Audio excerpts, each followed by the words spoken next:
Welcome back to Bloomberg TV and radio. Is the president driving down a road that will end with the United States withdrawing from NATO? I don't think so, because even though President Trump doesn't say so, or maybe even doesn't believe it, NATO is fundamentally in the U.S. interest. It creates a vast, secure space in Europe that is beneficial to the U.S. It's a great trading partner, investment partner. They're largest investors in the U.S., largest trading partner. It's where we have our large military bases from which we can go to the Middle East. So it is vastly in U.S. interest. He's wrong when he says NATO has never come to help the U.S. either. That's not true. After 9/11, it was the only time that Article 1 or Article 5 was invoked by NATO after the 9/11 attacks. NATO went with us to Afghanistan. They supported us in Iraq, in Kosovo and Bosnia, going back in time. The U.S. did about 15% of the load. NATO did 85%. So he just doesn't appreciate NATO, but it's very much in the U.S. interest, and I don't think anyone in the country, public, Congress, others, are going to want to see him walk away from it. Well, if that's what's in the United States' interest, what about the interests of other NATO countries who have indicated they don't want to get mired in a conflict that the U.S. and Israel began with Iran, but at the same time, they very much, Ambassador, are going to feel the economic ramifications? Is there not going to be an economic incentive for these companies to actually have to get more active in the Middle East?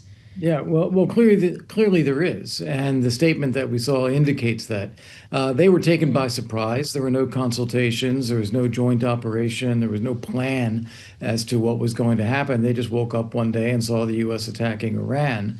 Then, when the president suggested that they send naval vessels to escort carriers through the Straits of Hormuz, that's clearly an operation that's not going to succeed when Iran is able to take out the vessels, take out the escorts as well. They've got missiles, they've got drones. So it is not ripe for an escort operation unless there is some other larger plan of taking out everything that Iran's got, or negotiating with the government if it goes that way. But I think what they did is they finally got their messaging right. The message to the U.S. should not be, no, we can't do that, just simply because it's not a workable plan. The answer should be, and now is, yes, we want to help in appropriate ways. Let's talk about it. $200 billion, Ambassador, is the number that's being reported now the administration is about to request in supplemental funding to help pay for this operation. As someone who has your experience, I'm just wondering how you read that number. If that really is about paying for a limited operation in Iran, the president says we have a lot of munitions to replenish after providing much to Ukraine, but this is beyond what we've ever given to Ukraine. What does this tell you about timeline and resources that the administration might be considering? Well, I think it's several things. First off, it's a psychological figure. It is designed to show that we have enormously deep pockets and we can destroy anything that Iran can put on the table. So it's meant for the psychological purpose of being enormous.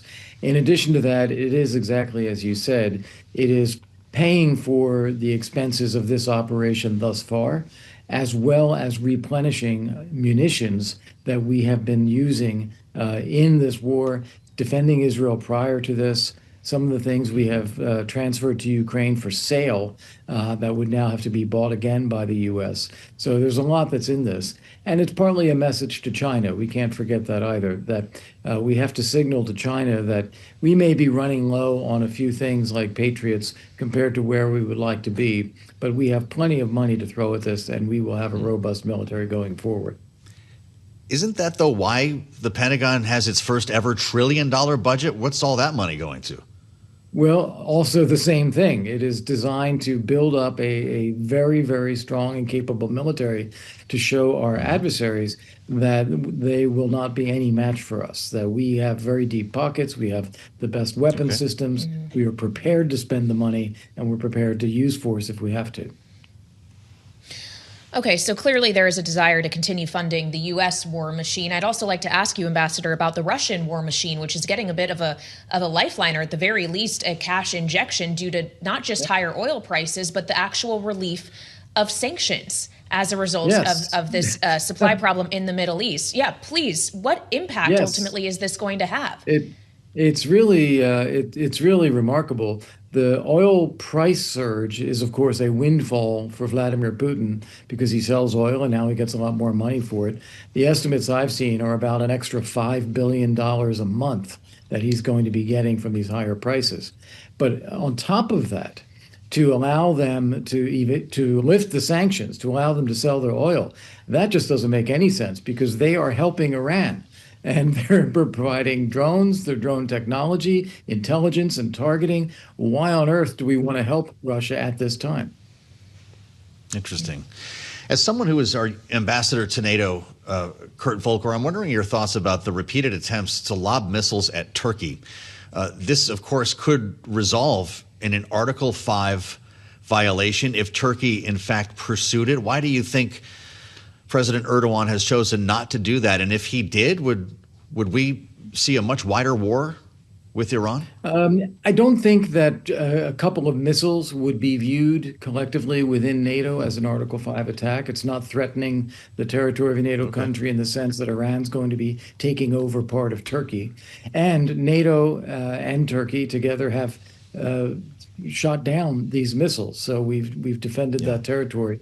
And I don't think anyone in NATO wants to escalate into a wider war, a whole regional war. And Turkey is going to have to live in that neighborhood after this operation is over. So I don't think it wants to have as hostile a relationship with Iran as it could turn into if they can avoid that. They may even see themselves as part of a solution at some point. So I think they want to keep their powder dry as well. So when we consider solutions, Ambassador, obviously you worked in diplomacy. Do you see a path forward for diplomacy here when the U.S. is openly saying we don't even know who we should be negotiating with? Yeah, well, look, diplomacy works when the balance of forces are right to achieve the goals. So this is why, for example, nothing is working in negotiations with Russia's war in Ukraine, because Russia just wants to take over the country. They don't feel any pushback, so they're not going to negotiate seriously. In this case, it depends on how President Trump frames our goals.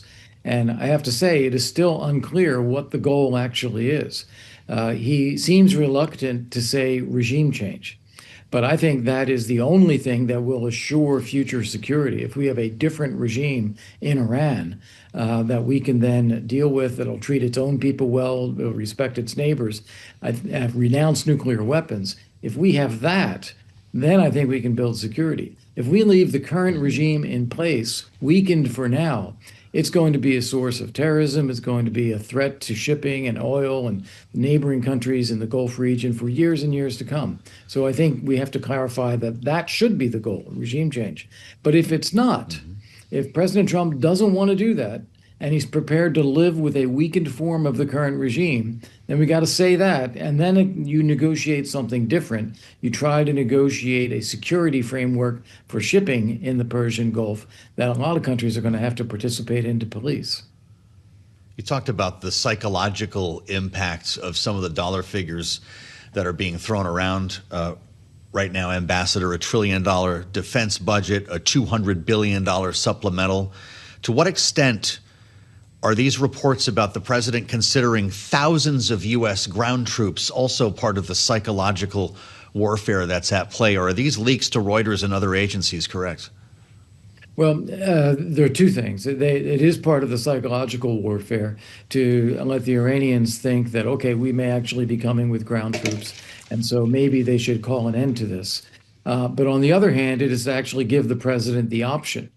And one of the options that has been kicked around is not taking over the entire country, not going to Tehran, but taking over the oil fields, controlling Iran's energy export and production, this Karg Island terminal, the oil fields in the south, controlling these areas so that you're denying the regime the financial benefit of having them, and you're also more capable, not fully capable, but more capable of protecting shipping in the Gulf. Ambassador, we only have about a minute left here, but as we talk about this conflict in the Middle East, knowing President Trump and others in the administration are now also openly talking about the Cuban regime, they've expressed, of course, desire when it comes to taking control of Greenland as well. Would you be taking your eye off those other balls at this point?